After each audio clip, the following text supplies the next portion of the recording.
Okay? Ito po yung makikita natin sa aklat ng Kawikaan 28 verse 13 na kung sino daw po yung binabaliwala lang niya ang pagkakasala, okay lang sa kanya yung mga pagkakamali niya at hindi niya hinihingi ng tawad sa Diyos, ay someday i-expose po siya ng ating Panginoon.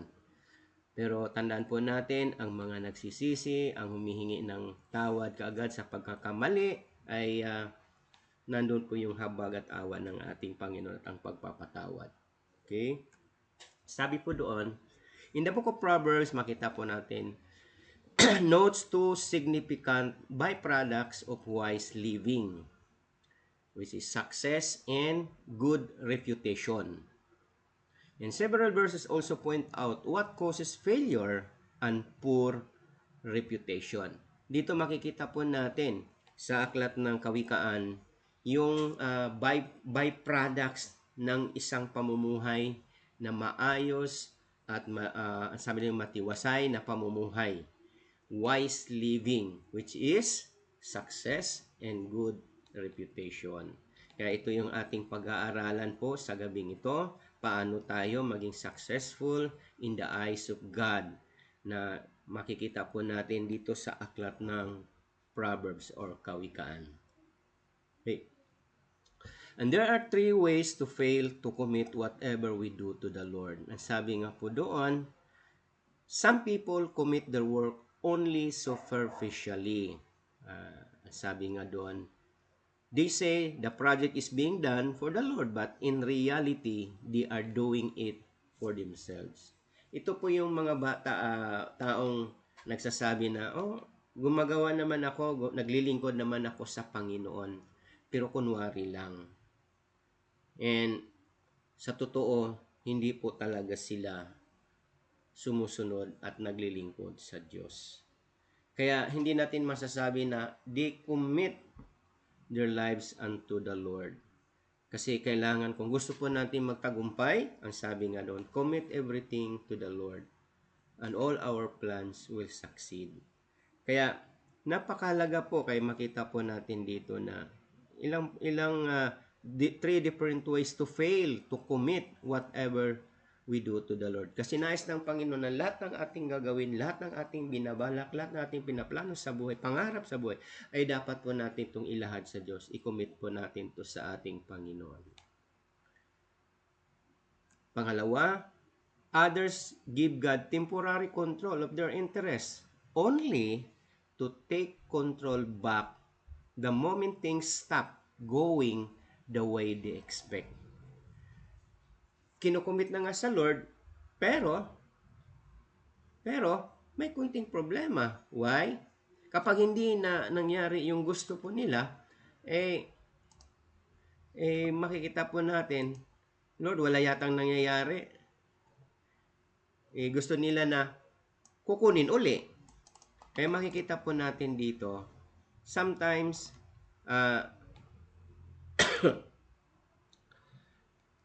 decommit. Sometimes decommit to the Lord. But, eventually, pag walang nangyayari, sa tingin lang walang nangyayari, hindi sila nag-iintay sa Lord, kinukuha uli nila. Kaya, mga kapatid, napakahalaga kapag kinumit natin ang lahat ng bagay sa Panginoon, dapat totally ibigay natin sa Diyos. Kaya makita natin, others give God temporary control of their interest only to take control back the moment things stop going the way they expect.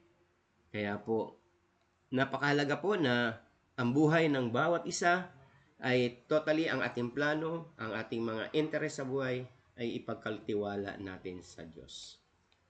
Okay, next, ang sabi nga po doon, and still others commit tasks fully to the Lord, but put forth no effort themselves. And when they wonder why they do not succeed. Meron naman pong iba, talaga di commit to the Lord. Kaya lang ang problema, ibinigay na lang sa Lord. Ang problema, hindi sila nagtatrabaho. Kumbaga, hinayaan na lang si Lord ang lahat. No, tandaan po natin mga kapatid, kung gusto natin mapagpala, kailangan po two-way. Kailangan po mayroong part tayo pareho. May part ka at may part din ang Diyos. Tandaan po natin, let us do our part totally 100% gawin po natin yung part po natin and the rest or God will do the rest. Kasi mayroong para sa atin at mayroon din mga bagay na hindi na natin kayang gawin. Ang Diyos po ang gagawa po nito. Kaya others, sabi nga doon, oh Lord, ito na yung plano namin, ito na yung dapat, ito po yung aming na pag-usapan, ito po yung aming plano, ito yung aming mga ganito, ganyan. Then, wala naman tayong ginagawa. Kailangan po, pag ano yung ating plano, kung ano yung mga goals natin, kailangan nandun yung mga, kung paano natin ito gagawin. Then, ask the Lord, Lord, commit everything unto the Lord. Then, gawin po natin yung part po natin. Okay? Kaya, we must maintain a delicate balance, trusting God as if everything depended on Him, while working as if everything depended on us. Ito yung dapat may balance. We have to trust God for everything. But habang tayo nagtitiwala tayo sa Diyos, kailangan din po gawin po natin yung part po natin. Kaya, as if everything depended on Him, we must maintain a delicate balance of trusting God as if everything depended on Him, while working as if everything depended on us. Ang tanong po, have you committed to the Lord? Yan. Tingnan po natin kung talagang committed po tayo sa ating Panginoon. Nice po ba natin na tayo maging matagumpay? Ang sabi nga doon, how to succeed in God's eyes. Gusto ba natin maging successful tayo sa harapan ng ating Panginoon? Or in God's ways? Kaparaanan ng Diyos? Tingnan po natin itong ilang mga bagay na makita po dapat sa atin kung paano tayo magtatagumpay. Qualities that promote success and good reputation. Ito yung pinakita natin kanina na may dalawang byproducts ng wise living. Kapag wise living, ibig sabihin ang lahat ng bagay ay namumuhay ka ayon sa kalooban ng Diyos. Ito po yung qualities that promote success and good reputation. Number 1, godliness or righteousness. Proverbs chapter 10 verse 7, ang sabi po doon, the name of the righteous is used in blessings, but the name of the wicked will rot. Mga kapatid, ang sabi po doon, yung godliness po natin, ibig sabihin yung ating lahat naman tayo nagkakamali, lahat naman tayo nagkakasala, pero nais pa rin ng Panginoon tayo magiging righteous, godliness po. Maka Diyos, malinis po tayo sa harapan ng Panginoon. Righteous po tayo. Mamumuhay tayong may katwiran. Ibig sabihin, pag nagkamali tayo, nagkasala tayo, mingi tayo kaagad ng kapatawaran sa Diyos. At makita po natin, the name of the righteous is used in blessing, but the name of the wicked will rot. Ibig sabihin, maalala sa mga sumusunod na mga henerasyon ang legacy ho natin, yung sa pagiging righteous ho natin. Ngunit ang mga pangalan ng mga taong wicked sa harapan ng Diyos ay nawawala. Sabi po, pangalawa na qualities that promote success and good reputation, hating what is false.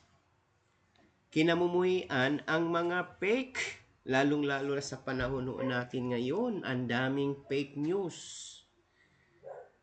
Kaya hindi mo na rin minsan alam kung alin ang tama, alin ang mali. Napakaraming fake news po natin, lalong-lalo na sa ating social media ngayon.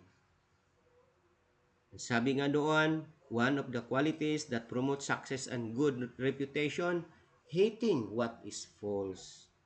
Sabi nga doon, the righteous hate what is false, but the wicked make themselves as tents and bring shame on themselves.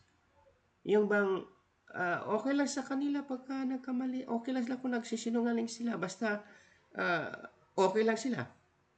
But tandaan po natin, Kung ikaw isang tunay na lingkod ng Diyos, ikaw sa tunay na may pagmamahal sa kapwa at saka sa Diyos, kamuhian po natin yung mga kasinungalingan. Okay? The righteous hate what is false. Lalong-lalo ni mga paninira. Ang dami po ngayon ho yan. Sa social media, mapakarami pong paninira. Mapakarami pong mga kasinungalingan. Just to make them na mabango sa harapan ng madla. Sa harapan ng mga tao. Pero tandaan ho natin, mas higit po natin i-please natin ang ating Panginoon. Hate what is false. Kinamumuhian ng Diyos yan. Isa pa, na qualities that promote success and good reputation, committing all work to the Lord. Ito yung sabi ko po sa inyo kanina. Commit to the Lord whatever you do, and He will establish your plans. Proverbs chapter 16, verse 3. Kaya dito po mga kapatid, makikita ho natin, lahat ng bagay ay dapat natin ipagkatiwala, i-commit natin sa Lord. Even our plans, lahat ng ginagawa ho natin, ano man ang ating gagawin, lahat ito ay ating ipagkakatiwala sa Diyos. At kapag lahat ito ay ipagkatiwala natin sa Diyos, the Lord will do His part. Ang lahat ng hindi natin kaya ay gagawin ng Diyos para sa iyo, para sa atin. Kasi lahat ng bagay, lahat ng ating ginagawa, even the ministry, ang hirap kaya maghawak ng ministry. Hindi po basta-basta humawak ng ministry. Lahat po, ikaw po ang mag-aayos sa lahat ng bagay.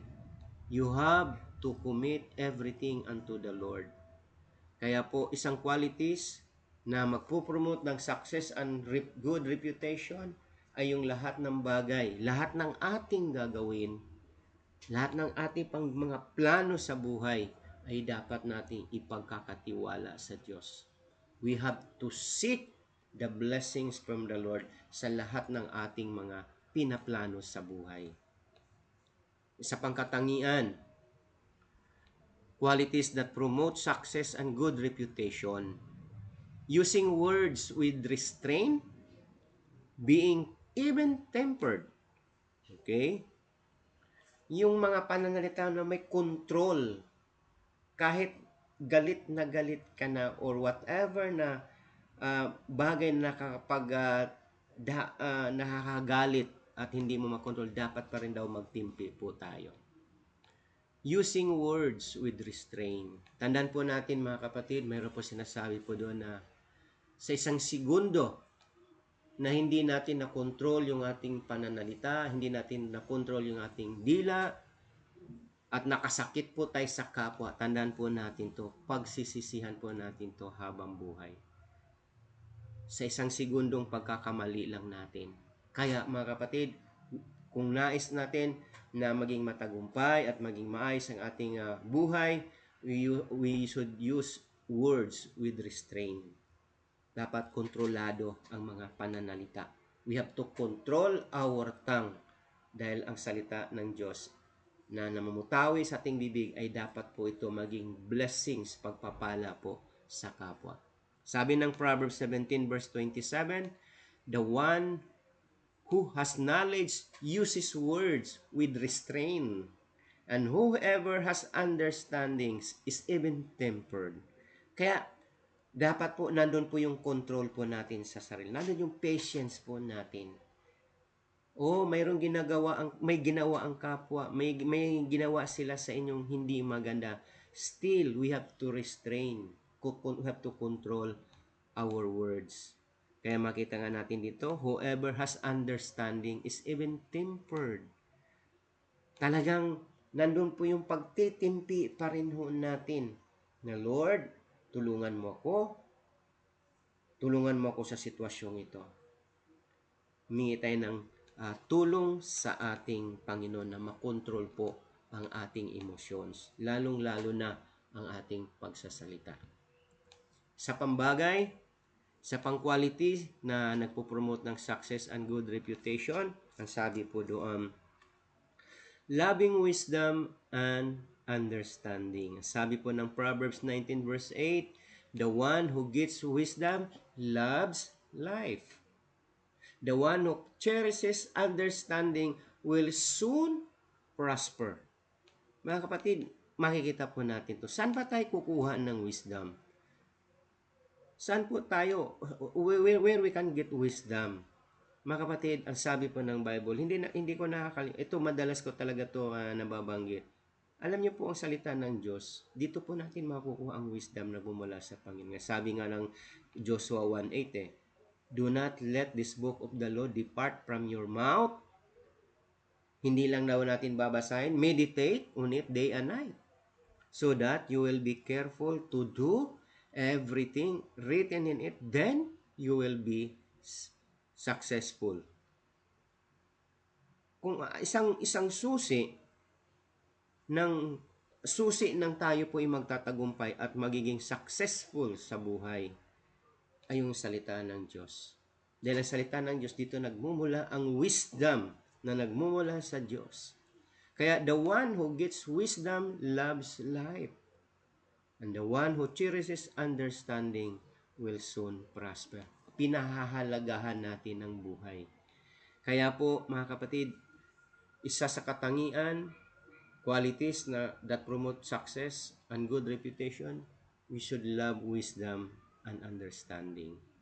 I-aspire po natin to sa pamamagitan ng ating pag-aaral, pagsasaliksik ng salita ng Diyos. Isa pang quality, ang sabi po nga doon, humility and fear of the Lord. Isang quality po na dapat makita po sa atin para tayo po ay maging successful to promote success and good reputation. Dapat po yung ating pagpakumbaba at takot natin sa Diyos. Ano ba ang takot sa Diyos? Yung bang nanginginig tayo?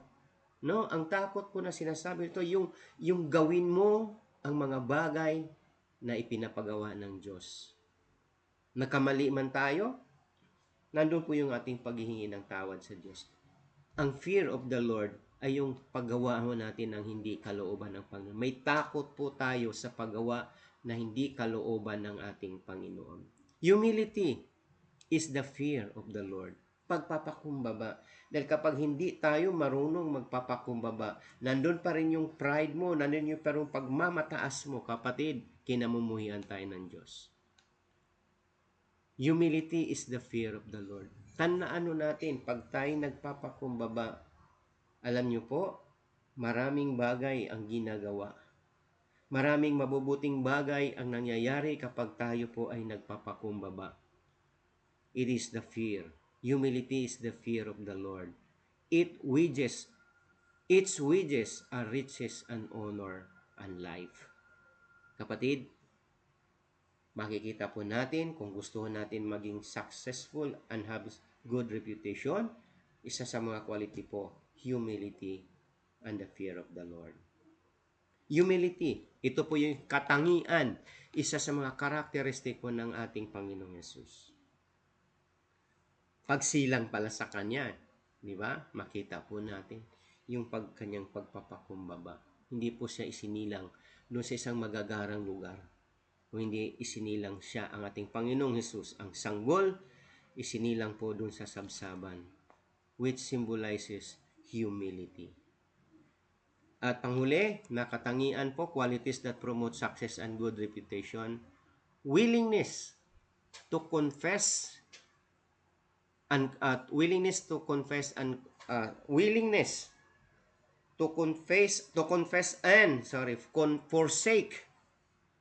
not confess ulit, sin. Willingness to confess and forsake sin. Ibig sabihin, kapag nagkasala, nandun yung willingness natin sa buhay, sa puso natin, Lord, nagkamali ako, Panginoon. Patawad, Lord, sa aking nagawang kasalanan. Sabi natin sa Lord. Ang sabi ng Proverbs 28 verse 13, whoever conceals their sins does not prosper, but the one who confesses and renounces them finds mercy. Kapatid, makikita po natin, tandaan ho natin, kahit anong tago ho natin ng kasalanan, lalabas at i-expose talaga yan ng ating Panginoon. At mapapahiya po tayo. Kaya ang nais ni Lord, ang sabi na wag mo nang pagtakpan, wag mo nang itago. Alam ni Lord ang lahat ng bagay. Wala pong natatago sa Diyos. Kaya ang sabi nga, whoever conceals their sins does not prosper. Hindi ho tayo magtatagumpay dahil nandun pa rin yung mga bagay na stronghold ni Satanas na tayo po'y ibabagsak ang kasalanan. But the one who confesses sins and renounces them finds mercy. Kapag tayo po ay nakasumpong ng habag at awa ng Diyos, ang sabi nga doon, tayo'y pagpalain ng ating Panginoon according to His riches and glory. According to our needs, God will provide all our needs. Kaya napakahalaga po na nandun yung ating willingness to confess and forsake sin. Lord, ako'y nagkamali, nagkasala, patawad po, Panginoon. At kinamumuhian ko, Lord, ang pagkakamali ko to. Hindi na to maulit. Tulungan mo ako, Panginoon, na maiwasan ko na ang paggawa ng kasalanan ito. Qualities that prevent success and cause bad reputation. Ito naman po ang opposite po dun sa ating pinag-aralan kanina. The qualities to promote success and good reputation. Ngayon naman, qualities that prevent success and cause bad reputation. Number 1, wickedness. No one can be established through wickedness, but the righteous cannot be uprooted. Ang mga masasamang tao, sa tingin ho natin, okay sila sa panahon ngayon, pero tandaan ho natin, ibabagsak at ibabagsak sila ng ating Panginoon. Hindi pwedeng hindi sila ibabagsak ni Lord. Kinamumuhian ng Diyos ang mga taong mga wicked. But the righteous cannot be uprooted. Maari na sa panahon natin ngayon, hindi pa natin natamasa, hindi pa natin naranasan ang pagpapala ng Diyos, ang ating success sa buhay. But someday, in God's perfect time, maranasan po natin ito. Wickedness. Ayaw ni Lord na mamuhay tayo ng punong-puno ng wickedness sa buhay. Pangalawang qualities that prevent success and cause bad reputation. Seeking honor. Gusto mo ikaw ang sikat? Gusto mo ikaw ang pinag-usapan? Gusto mo ikaw ang kanilang tinitingala? Kapatid, wala pong kung ibang taong tatanggap ng honor sa buhay natin kung hindi ang Diyos na may likha sa bawat isa sa atin. Ang sabi nga doon sa Proverbs 25 verse 27, it is not good to eat too much honey, nor is it honorable to search out matters that are too deep. Ibig sabihin po to, huwag po tayong magsaliksik, huwag po tayong humanap ng papuri sa tao. It is not good to eat too much honey. Why? Isusuka mo rin to. O konti lang dapat. Nor is it honorable to search out matters that are too deep. Hindi po natin kayang arukin ang lahat ng bagay. Seeking honor. Gusto mo ikaw po ang titingalain. Papurihan. Ayaw ng Diyos po nito. Dahil ang kapurihan po ay sa Diyos lamang. Isa pang katangian, qualities that prevent success and cause bad reputation. Hatred. Sa Tagalog po ito, galit or puot. Meron kang kinikimkim na galit o puot sa puso mo sa kapwa. Maaari na nagsasalubong kayo, okay lang. Pero sa totoo, sa puso natin, may hatred ka. Bakit ka may hatred? Maaari na ikaw ay nagsiselo, marami ikaw ay nainggit. Dahil meron sila, ikaw wala, or mayroon mas magaling sila sa tingin mo, ikaw hindi magaling. Hatred. Sabi ng Proverbs 26 verse 24, people may cover their hatred with pleasant words, but they are deceiving you.